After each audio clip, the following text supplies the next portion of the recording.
माइलाले भन् कान्छाले भन् भन्ने यही हो क्या हामीले आज पाकेको नयाँ धान छ हाम्रो नयाँ अदुवा पाकेको छ यो नयाँ धान अदुवा पाके हुनाले उब्जिएको तिमीहरूलाई पितृपुर्खालाई चाहिँ आज हामी चाहिँ आज शुभ दिन शुभबार पारेर चढाछौँ तिमीहरूले आशीर्वाद दिनुपर्छ हामीलाई है हाम्रो चाहिँ तिमीहरूको छोरा नातिहरूलाई शाखा सन्तानलाई सबैलाई तिमीहरूले आशीर्वाद दिनुपर्छ धान खोजेर ल्याएर रोपेर ल्याएको यसपालि त चुलुङ दयालुङ्गु चोचो यतालाई घोसिरी सोल्छिनीको मारी सोल्छिनीको होइन रुइमा कुइमा छामा दुसुनुको रुइमा कुइमा मामै सिनीको है छोरा छोरी सबैलाई राम्रो हामीले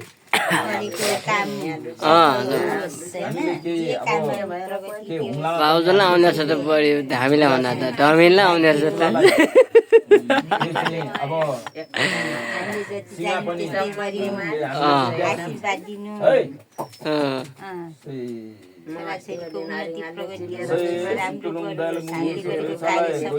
सोल्छिनीको मारी सोल्छिनीको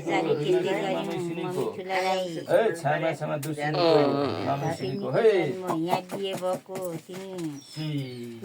आशीर्वाद दिनु सुक्तुलुङ दयालुङ्गु भनेको चाहिँ सुक्तुलुङ भनेको 3 चुला है यो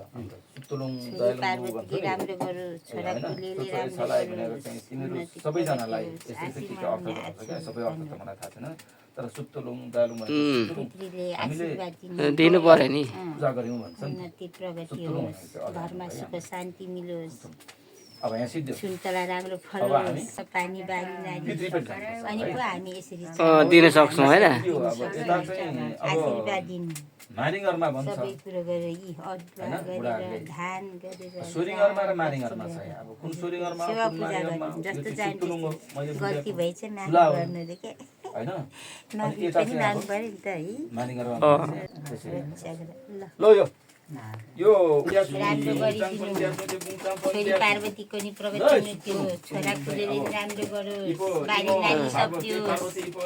सबैलाई सुख शान्ति दिनु पितृले आशीर्वाद दिनु जस्तो जाने त्यस्तै गर्यौँ हामीलाई आमा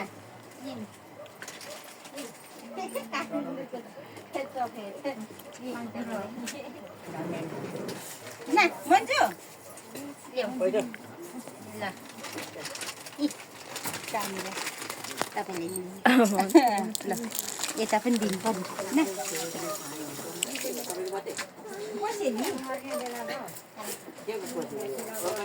काठमाडौँको कसरी अर्को चाहिँ सिट अब ल भयो थ्याङ्क यू भर्खरै घरमा आइपुगेँ अब हिँड्नु अघि गर्नुपर्ने छ मेरो उदयपुरको कङ्काको घरमा भर्खर आइपुगेको यो उदयपुरको जोरढुङ्गा हो यो चाहिँ यहाँ 2टा जोरढुङ्गा छ यसको चाहिँ हामीले यहाँ संरक्षण गरेको छौँ राम्रो छ हेर्नुहोस् हाम्रो उदयपुरको यो